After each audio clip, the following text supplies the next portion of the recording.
নমস্কার, BSB family ব্লগে সবাইকে স্বাগত জানাই। কেমন আছো সবাই? তো দেখতে পাচ্ছ প্রায় রাত্রি 2:30 বাজে, অন্ধকার। আর এই দেখো, এই ঘরটার ভিতরে সাপ ঢুকেছে। তোমরা আমার আগের ভয়েসে যারা যারা ভিডিও দেখেছো তারা নিশ্চয়ই শুনেছো যে আমার বাড়িতে সাপ ঢুকেছে রাত্রে। তো খানিকক্ষণ আগেই সাপটা ঢুকেছে, কিন্তু ঢোকা মাত্র কি তাকে আর আমরা খুঁজে পাইনি। আর এই যে এই দিকটা দিয়ে সাপটা ঢুকেছে, ওই দিকে দরজা দিয়ে হয়ে এইদিকে ঢুকেছে। আর এই সব জিনিসগুলো বের করে নিয়েছি, নিয়ে আর তোমাদের দাদাভাই এখন জেগে দুয়ারে বসে রয়েছে, দুয়ারে। আর আমি রয়েছি ঘরে বসে।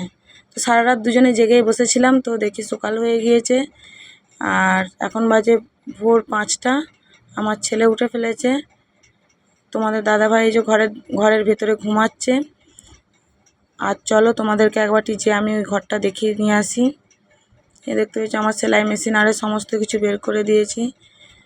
তো এইখানটায় ছিল মিটকেসটাকেও বের করে দেওয়া হয়েছে। আর ওইদিকে চালের ডামটাও বের করে দেওয়া হয়েছে। আর ওই চালের ডামটা যেখানটায় ছিল ওইখানটাতে, এই যে এইখানটাতে একটা গর্ত রয়েছে। গর্ত বলছে বিশাল নয়, কিন্তু ছোট একটা গর্ত, ইঁদুরের গর্ত। আর ওই যে আলমারিটার পেছনে ওই গর্তটা একটু বড়। তো আর এখানে একটা ওই যে দেয়ালের মধ্যে। তো এই গর্তগুলো কিন্তু ইঁদুরে করেছে। প্রতিদিন গর্তগুলো বন্ধ করা হয়, আর প্রতিদিনই কিন্তু ইঁদুরে গর্ত এরকম করে খুলে দেয়, মাটির ঘর। তো সেই জন্য এরকম অসুবিধাটা হয়। কিন্তু বুঝতে পারিনি যে এরকমভাবে সাপটা ঢুকে যায় বলে। আর কোথায় ঢুকেছে সেটা কিন্তু এখনও আমরা জানি না। তো এই যে দেখো, আমরা দুজনে বসে রয়েছে, তোমাদের দাদাভাই বসেছিল, আর আমি এখানে এই যে ঝাড় দিয়ে নিচ্ছি। কারণ যেগুলো সব ছিল, মিটকেস ছিল, চালের ডাম ছিল, তার তলায় ময়লা জমেছিল। তো সেগুলো ছিল, সেই জন্য সেগুলো ঝাড় দিয়ে নিচ্ছি। আর একটা কথা, এই যে ভিডিওটা দেখতে পাচ্ছ, এরা কিন্তু যেদিনকে সাপটা বেরিয়েছিল সেদিনের সকালের ভিডিও।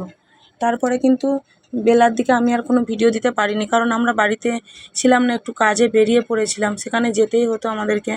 তো সেই জন্য বেরিয়ে ফেলেছিলাম।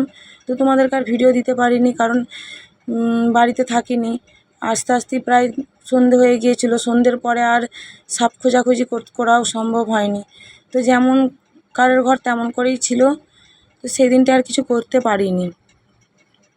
ঘরে শুধু সামান্য ময়দা ছড়িয়ে দিয়ে চলে গিয়েছিলাম, যাতে সাপটা বেরিয়ে গেলে তার কোনো চিহ্ন থেকে যায়। তো এটা কিন্তু তার পরের দিনের সকালে, এই যে দেখতে পেয়েছি আমার লাতা দেওয়া হয়ে গিয়েছে তুলসী মরে। আর বৃষ্টি পড়ছে, সকাল থেকেই বৃষ্টি পড়ছে।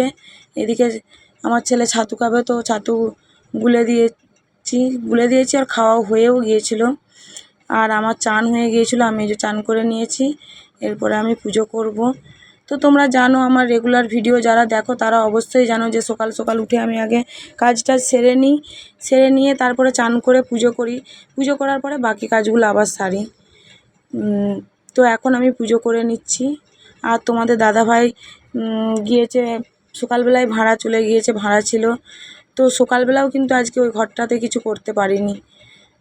সকালবেলাটায় আমরা মা ছেলে দুজনেই ছিলাম, তোমাদের দাদাভাইও ছিল না। ওর প্রায় আস্তে আস্তে 2:30 বেজে গিয়েছিল। আর ওই যে দেখো, ময়দার চিহ্ন দিয়ে রেখে গিয়েছিলাম, দেখতে পেয়েছো? কিন্তু এই ঘরে কোনো ময়দার চিহ্নর কোনো দাগ কাটা হয়নি। আর ওই ঘরে দিয়েছিলাম, ওই ঘরটাই কিন্তু সামান্য দাগ টানা দেখা দিয়েছিল। দিয়ে ভাবলাম হয়তো বেরিয়ে গিয়েছে, কিন্তু তবু মনে ভয়টা তো কাটেনি, কারণ আমরা তো দেখিনি। তো সেই জন্য গর্ত খোলা হবে বিকেলের দিকে হলেও, গর্ত খুলে দেখবো ওই যে গর্তগুলো রয়েছে ওগুলো। আর এই যে দেখো, মশারি খাটিয়ে শুয়েছিলাম। আমার ছেলে রেগুলার মশারি খাটিয়ে শোয়া পছন্দ করে না, কিন্তু উপায় নেই, মশারিটাও সেফটির জন্য খাটিয়েছিলাম। তো খাটিয়ে শুচ্ছি, এখনও মশারি কাটাই প্রতিদিনই, আজকেও খাটিয়েছিলাম। আর এই দেখো, সামনে রান্না রয়েছে, তো ভাবলাম বাড়ির কাজগুলোও তো সারতে হবে, সেই জন্য একে একে সব কাজগুলো সেরে নিচ্ছি। ওটাতে আমার আনাজপাতি সব থাকে, তো সেই জন্য সেটা ধুয়ে নিচ্ছিলাম। আর এখন আমি আলু সিদ্ধ করেছি, সিদ্ধ করে আর এই যে পেঁয়াজ আর লঙ্কা দিয়ে মাখবো, মেখে আমি মুড়ি খাবো। আর ছেলেকে শুধু আলু দিয়ে দিয়েছি মুড়ি। তো ছেলে লঙ্কা খায় না, ঝাল খায় না, তো সেই জন্য ওকে শুধু আলু দিয়ে মেখে দিয়েছি। খাওয়া দাওয়া হয়ে যাওয়ার পরে আমি ওইদিকে রান্না করতে গিয়েছিলাম। তো এইদিকে আমার ছেলে দেখি মেকআপ করতে বসেছে। এরকম মেয়েদের মতো কেমন মুখে পাউডার মাখছে, মেকআপ করছে। তো রান্না করতে যাব, দেখি জল নেই, তো জল আনতে যেতে হবে। তো সেই জন্য বালতি নিয়ে আর বোতল নিয়ে বেরিয়ে পড়েছি। আর আমার ঘরের সামনে যেই কলটার জল দেয় সেটা কিন্তু আমরা খাওয়া বা রান্না করি না, কারণ ওই জলটা এখন পুরোপুরিভাবে যেখান থেকে আসে সেখান থেকে কিন্তু আসে না। তো সেই জন্য ওইটাতে আমরা শুধু কাঁচা কোচালা করি। আর ওই যে এখান থেকে এখানে হচ্ছে ডাইরেক্ট মিনি থেকে জল পড়ে, তো এইখানে জলটা নিয়ে আমরা খাওয়া দাওয়া করি। জল নিয়ে আসার পরে দোকান গিয়েছিলাম ডিম আনতে, আর এই দেখো ডিম নিয়ে চলে এসেছি। আর এইদিকে আমি শাক কাটছি, এই যে দেখতে পেয়েছো, এগুলো হচ্ছে পুঁই শাক। তো এগুলো কাটছি বটে, কিন্তু এগুলো কিন্তু আমি রান্না করব না, এগুলো রান্না করবে আমার সেজো শাশুড়ি, মানে সেজো মা। আমি আমার সেজো শাশুড়িকে সেজো মাই বলি। তো সেজো মা এগুলো রান্না করবে, আর তোমাদের দাদাভাইকে একটু তরকারি দেবে।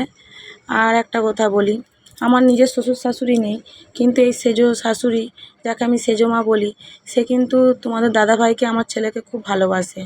যে কোনো তরকারি বা অন্য কিছু যে কোনো জিনিস সে একটু হলেও দেয়, আর আমাদেরকে দেখেও। তো ওই জন্য এগুলো আমিও ভাবলাম যে কেটে দিই। আর কি বলবো, বিশালই ভালোবাসে। আর দেখলাম যে শাকটা পাতাটা নেই, ডাঁটাটা দেখছি বেশি, তো তবু কেটে দিলাম। বলছে ছেলেটা এসে খাবে তরকারি, তো কেটে দে, তো ওই জন্য কেটে দিলাম। আর রাত হলেও কিন্তু তরকারি ঠিক একটু হলেও দেবে, সে তোমাদের দাদাভাইকে ঠিক একটু হলেও তরকারি দেবে, ভাত না খেলেও দেবে।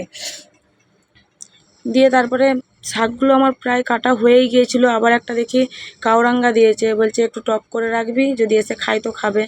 তো কোথায় পেয়েছে জানি না, নিয়ে এসেছিলো এটা কাউরাঙ্গাটা। এটা আবার একটু তোমাদের দাদাভাইয়ের জন্য আমি টক করে দিয়েছিলাম, এই যে দেখো। আর আমাদের ওই যে ডিম ভাজা আর আলু ভাতে মাখা, আর এটা হচ্ছে কাউরাঙ্গার টক। তো আর ওইদিকে আমার ভাত হয়ে গিয়েছিলো। আর আমার রান্না হতে করতেই তোমাদের দাদাভাই কিন্তু এসে গিয়েছিলো। তো সে এসেছিলো, তখনও বৃষ্টি পড়ছিল অল্প অল্প। তো এসেই গাড়িটা আগে চাপা দিতে শুরু করেছে। তো এই দেখো গাড়িটা চাপা দিয়ে নিচ্ছে। তারপরেও বাড়ির ভেতরে সেই গর্ত খুলতে গিয়েছিল। তো এদিকে দেখতে পেয়েছো মেঘটা ধরে গিয়েছে, আর ওইদিকে দেখো সূর্যি মামা অল্প দেখা দিয়েছে, অল্প আবার মেঘ ধরে রয়েছে। তো তারপরেও গেল গর্ত খুলতে, কিন্তু গর্তটা খুলতে গিয়েছিল, ঘরের যে যতগুলো গর্ত ছিল ততগুলোই খুলেছে। এই দেখো গর্তটা, এই যে দেখতে পেয়েছো কত বড় গর্তটা, অত কষ্ট করে বেচারি গর্তটা খুললো, কিন্তু যার জন্য গর্তটা খুললো তারই দেখা মিলল না। সাপ বাবাজি যে কোথায় গিয়েছে জানি না, তাকে আর দেখতে পেলাম না, ওইটুকু ঘরের মধ্যে কোথাও তাকে খুঁজে পেলাম না। এইদিকে দেখো আবার দেখতে পেয়েছো কত বড় গর্তটা খুলেছে তোমাদের দাদাভাই। তো যখন দেখলো যে আর পাচ্ছে না, সে আবার কি করলো, একজন বলেছিল যে সন্না গাছের ছাল আর গোবর দিয়ে চাপা দিয়ে দিলে নাকি সাপ ভেতরে মরে যাবে বা বেরিয়ে যাবে, জানি না তবে বেরোবে কি মরবে বা আছে কি নেই কিছুই তো জানি না। তো দিয়েছে তোমাদের দাদাভাই দিচ্ছে, দিয়ে চাপা দিয়ে নেবে, গর্তটা চাপা দিয়ে দেবে। গর্তটা তো এরকম করে খুলে রাখলে হবে না, তো ভালো করে মাটি দিয়ে গর্তটা চাপা দিয়ে নেবে। তারপরে আবার দেখি বিকেলের দিকে আমাদের পাড়াতে একজনের বিয়ে বাড়ি হচ্ছিলো। তো সেখানে দেখছি আবার সব চান করাতে নিয়ে যাচ্ছিলো, তোমাদের দাদাভাই যাচ্ছে ছুটে ছুটে সেটা ক্যামেরা বন্দি করতে। তো এই দেখো সবাই যাচ্ছে চান করে। আর বন্ধুরা আজকে ভিডিওটা আর একটু বাড়ালাম না বেশি, এইটুকুই দিলাম। তো আমার ভিডিওটা যদি তোমাদের প্রতিদিনের মতোই ভালো লেগে থাকে তো লাইক সাবস্ক্রাইব অবশ্যই করো, আর আমার ভিডিওটা দেখতে থাকো। সবাই ভালো থেকো, নমস্কার।